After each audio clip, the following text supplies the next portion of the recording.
제 채널에 악플이 막 많네. 글로벌하게 욕을 먹고 있었네. 올탱이가 없네. 아 죽여. 아니 이런 거 왜 다는 거야? 성인용품을 왜 내 거에 와서 팔아? 샷키스. 그래서 저는 아직 날짜도 기억해요. 그때는 4월. 제가 예전에 진짜 연락이 잘 안 되는 분을 한번 만난 적이 있었는데 맨날 갑자기가 그렇게 많아요. 갑자기 회의가 막 생기고 갑자기가 너무 많아. 잘 사니? 아직도 막 갑자기 회의가 막 잡히고 그래? 안녕하세요 여러분, 정한입니다. 여러분 드디어 2021년 새해가 밝았습니다. 우! 사실 새해가 밝은 지는 좀 됐죠. 근데 제 영상을 통해서 여러분들에게 제대로 된 새해 인사를 못 드린 것 같아서 이렇게라도 인사를 드립니다. 여러분 새해 복 많이 받으세요. 사실 92년생인 저에게는 올 2021년은 조금 특별한 해이거든요. 뭐랄까 좀 성숙해진 해랄까? 늙었다는 얘기죠. 30이네요. 진짜. 야! 아파. 제가 오늘 카메라를 켠 이유는 우리 구독자 여러분들 덕분에 또 40만 구독자를 달성하지 않았습니까 여러분? 그래서 40만 구독자를 달성한 김에 또 제가 Q&A를 한번 찍어보려고 이렇게 카메라를 켰습니다. 일단 또 Q&A를 시작하기 전에 저도 또 분위기를 좀 내봐야 되지 않겠습니까? 이제 30살도 됐고 40만 구독자도 달성을 했기 때문에 그걸 좀 자축을 하는 의미에서 사실 30살 된 게 축하할 일인지는 잘 모르겠지만 어쨌든 러시아에서 제가 좋아하는 베스밤을 사왔기 때문에 이 베스밤 하면서 Q&A 답변해 보도록 하겠습니다. 됐다. 시작을 해보도록 하겠습니다. 질문을 여기저기서 많이 받았는데 몇 개를 또 저희 회사에서 뽑아주셨어요. 일단 첫 번째 질문은 첫 번째 질문부터 세네요.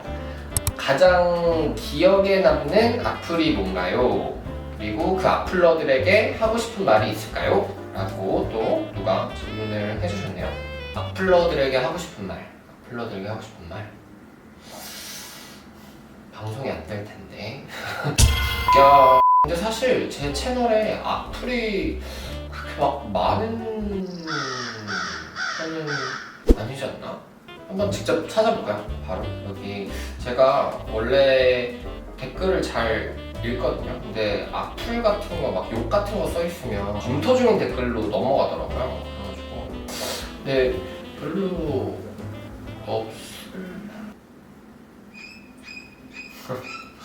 맞네. 글로벌하게 욕을 먹고 있었네 내가. 꿈에도 몰랐지? 외국에도 고소가 되나? 내가 진짜 이것들 언젠간 가만두지 않겠어. 대표적으로 또 몇 개를 좀 읽어드리자면 와 존나 작다. 뭐 어떻게 그러고 이렇게 태어난 걸. 역시 관상은 과학이다. 그건 욕하는 건가? 그리고 이거는 진짜 아이디부터가 그냥 답이 없는 분이에요. 느금하는 분이 문신충 극혐. 그리고 바로 아래 이응 히읗이라는 분이 목에 타투를 왜 하냐 병신아. 너는 왜 사니? 그리고 또 우리 다희님은 여기서 이제 또 성인용품 안전구매 1위 산. 나한테 왜 가는 거야? 타투를 했다고 양아치는 아님. 하지만 내가 살아오면서 겪어본 바 양아치 10명 중 8, 9명은 타투를 하고 있었어요. 절대로 타투를 했다고 해서 양아치라는 말은 아닙니다. 하지만 확률이 이런 양아치 같은 놈이 나같이 상처받은 사람들을 보듬어 준다니 같은 학교 같은 반이었으면 공포감 조성하고 방관하고 낄낄거렸을 문신충이 여기선 온갖 선한 척하면서 나오는 게 역겹다. 권선징악은 죽었다. 좋아요 39개. 좋아요 손모가지를. 아니 이렇게 다들 이렇게 문신하고 귀걸이 하면 다 양아치라고 생각을 하는 그런 사상은 어느 나라 사상이야? 다 거의 대부분이 다 문신에 대한 이야기인 것 같아요. 문신, 귀걸이, 뭐 양아치같이 생긴 거 그런 것들에 대한 악플들이 있는 것 같은데 악플러들에게 한마디를 하자면 진짜 악플 계속 다세요. 제가 지금은 비록 아무것도 아니라서 이렇게 참고 넘어가지만 진짜 언젠간 얼마의 시간이 들든 얼마의 비용이 들든 이런 게 상관없어질 만큼 큰 성공을 모두 고발이야. 거두게 된다면 경찰서에서 만나요, 여러분. 제가 캡처를 다 해놨습니다. 근데 왜 이렇게 사실 악플을 남기는 걸까요? 악플을 남기면 기분이 좀 좋아지나요? 자, 그리고 그 다음은 나지밤이 vs 나지밤저 vs 낮저밤이 vs 낮저밤저. 글쎄요, 사실 좀 너무 오래돼가지고 기억이 가물가물하긴 하네요. 근데 뭐 굳이 따지자면 나지밤이라고 할까요? 사실 원래 성격 자체가 지는 걸 정말 안 좋아하는 성격이에요. 그래가지고 나지밤이에 가깝기는 하지만 막상 또 진짜 좋아하는 사람을 만나면 그렇게 안 돼요. 저 같은 경우는 진짜 좋아하는 사람을 만나면 낮저는 확실히 되는 것 같아요. 일단 계속 져요. 지고 싶진 않은데 져요. 그냥 목을 매는 거지.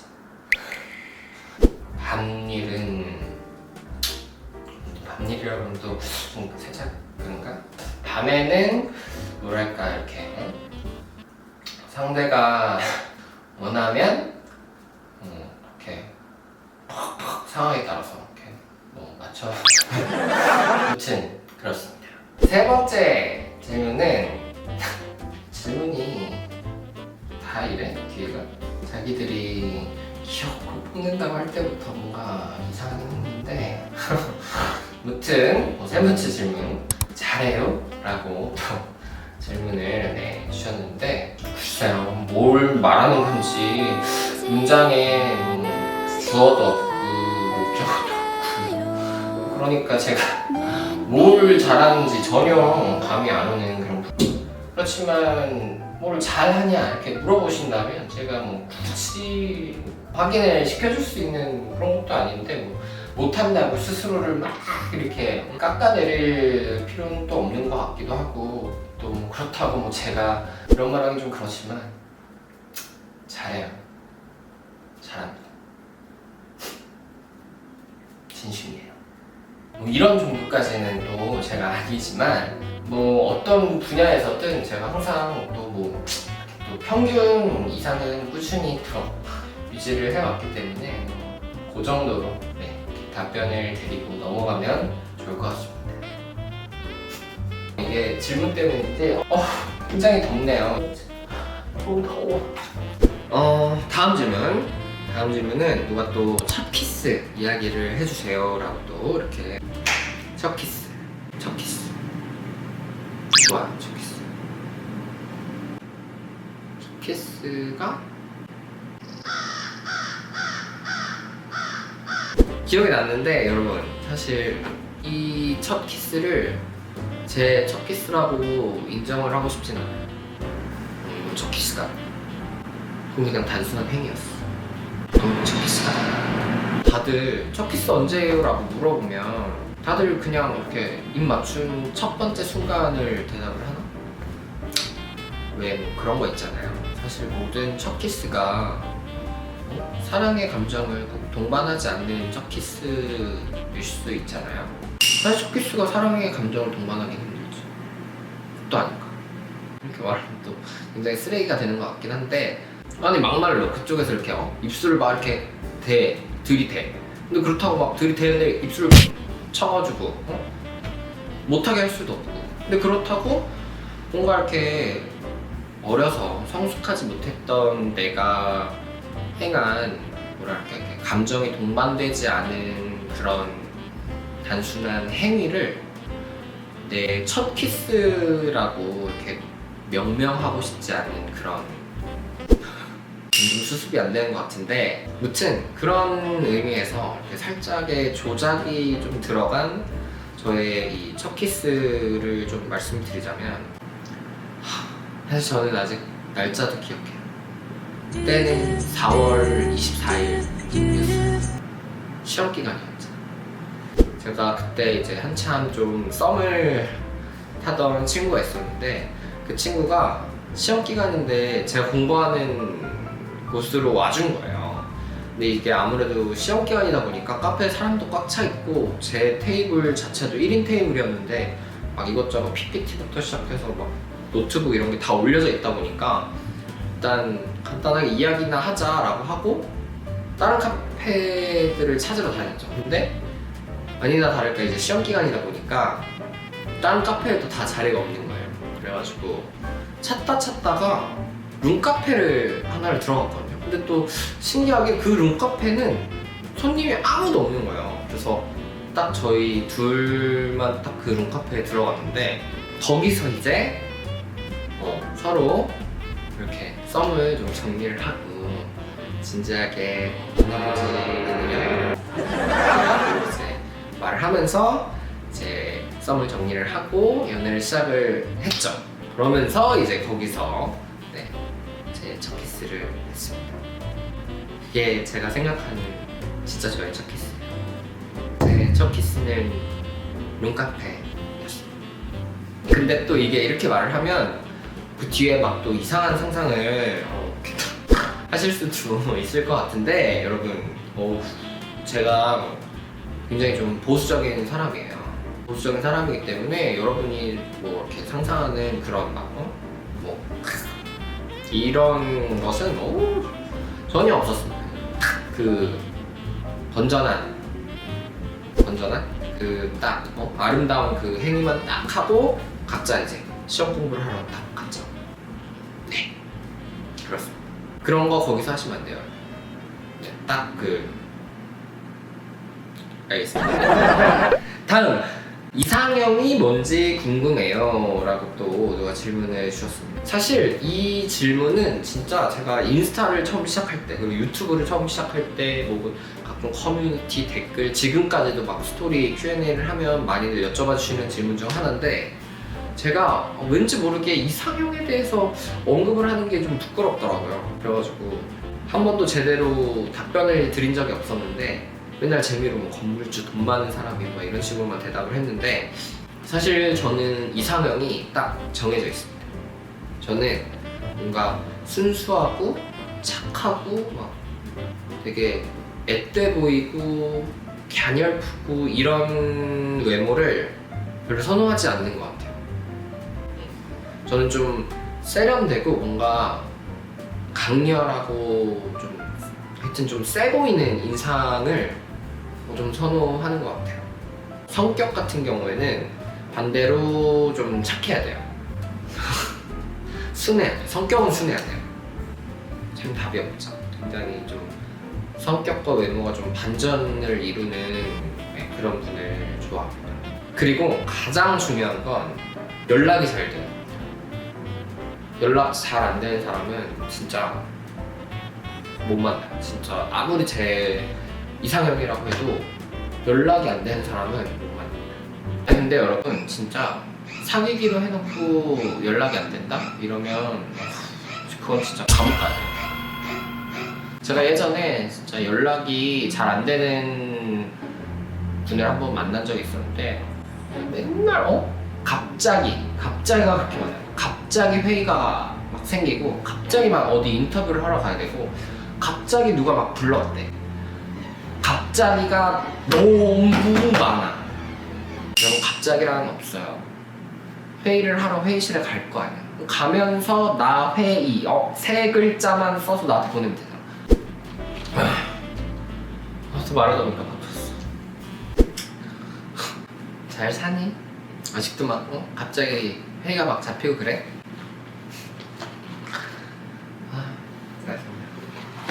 무튼 저는 연락이 가장 중요합니다. 근데 또 사실 제가 좀 살짝 답이 없는 게 저는 제가 좋아해야 만나는 스타일이거든요.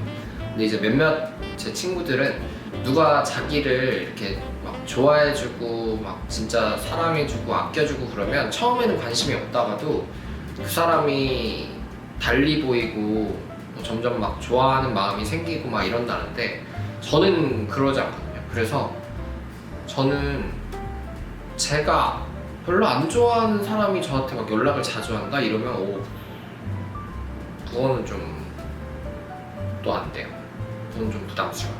제가 좋아하는 사람이 때마침 나한테 또 연락도 잘해줘요.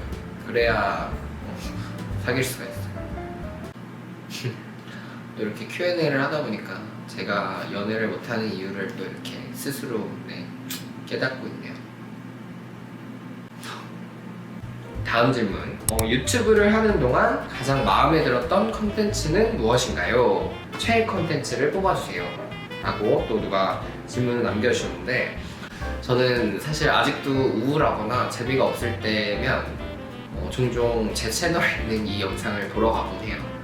여기에도 또 띄워드릴 테지만, 제가 가장 친한 친구랑 여행을 가가지고 서로 얼굴에 화장을 해주는 그 영상이 있거든요. 이상. 감성이 웃는데 나?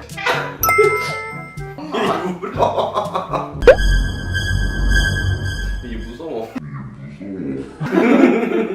야 이거 파충류 만지는 거 같아. 예뻐 예뻐 지금 너무 예뻐. 너도 예뻐. 나 예뻐? 사실 굉장히 좀 다양한 질문들이 많이 남긴 했는데, 사실 또 배터리가 없어서 마무리를 해야 될 것 같아요. 마지막으로 괜찮은 질문이 이거 있네요. 근데 많은 분들이 이런 거 되게 많이 궁금해 하시더라고요. 사실 남의 목표가 궁금할까라고 생각을 하긴 했는데, 어쨌든 마지막 질문은 올해의 목표가 무엇인가요? 라고 또 어떤 분께서 질문을 해주셨는데, 올해의 목표는 사실 제가 이때까지 20대를 거의 프리랜서로 살아왔잖아요. 그러다 보니까 막 수입도 일정하지가 않고, 어떤 날은 일이 많았다가 또 어떤 날은 일이 아예 없었다가 막 이러다 보니까 굉장히 좀 조급해하고 불안해하면서 살았던 것 같아요.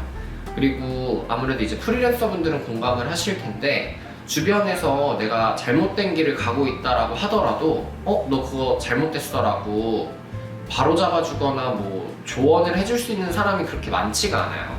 그러다 보니까 스스로를 굉장히 좀 채찍질하게 되는 경우가 굉장히 많거든요. 그러면 오히려 또 더 불안해지고 더 조급해지고, 나는 진짜 잘못되고 있는 거 아닐까 막 이런 감정이 들어서, 진짜 20대 때는 항상 좀 전투적으로 살았던 것 같아요. 신경을 곤두세워가지고 내가 잘못하고 있는 건 아닐까, 남과 비교도 굉장히 많이 하고, 막 일이 없으면 막 조급해하고 막 불안해하고 이러다 보니까, 사실 제 20대 때는 일과 쉼의 경계가 명확하지 않았던 것 같아요. 사실 그게 저한테는 좀 맞다라고도 생각을 했었거든요, 그 체질에. 근데 그게 한 10년 정도가 지속이 되다 보니까 좀 지치는 감이 있더라고요. 그래서 올해 딱 30살이 됐을 때 가장 큰 목표는 20대 때처럼 좀 전투적으로 이렇게 살기보다는, 뭐 이렇게 전투적으로 살았다라고 하니까 뭔가 굉장히 큰 업적을 이룬 것 같은 느낌이지만 뭐 그런 건 아니고요. 그냥 너무 막 조급해 하기보다는 일과 쉼의 경계를 좀 명확하게 하고, 좀 여유를 찾을 수 있는 그런 마음가짐을 가져보는 게 저의 올해 가장 큰 목표입니다. 네. 그리고 연애도 꼭 해보고 싶네요, 올해는. 제가 가장 억울한 게 20대 때 제대로 된 연애를 제가 한 번밖에 해보지 못했다는 게, 그게 가장 억울합니다. 그래서 올해는 꼭 연애를 할 수 있길, 그건 전투적으로 이뤄내겠어요. 네, 이렇게 해서 40만 구독자 기념 Q&A를 또 이렇게 다 해봤는데요. 여러분들의 궁금증이 풀리셨는지 모르겠네요. 무튼 뭐 지난 2020년 한 해 동안 굉장히 많은 사랑과 응원 보내주신 우리 구독자 여러분들에게 진심으로 또 감사하다라는 말씀 꼭 전해드리고 싶었고요. 오는 2021년 여러분들이 목표하신 바, 소망하신 바 꼭 이루시지 않으셔도 돼요. 사실 뭘 또 굳이 막 이렇게 다 이뤄야 된다라는 어떠한 그런 강박에서 벗어나셔서 2021년은 몸과 마음 모두 다 건강한 한 해, 그리고 행복한 한 해를 보내실 수 있게 기원하겠습니다. 마지막으로 새해 복 많이 받으시고, 저는 다음에 더 좋은 영상으로 여러분들 찾아올게요. 안녕! 새해 복 많이 받으세요. 하하.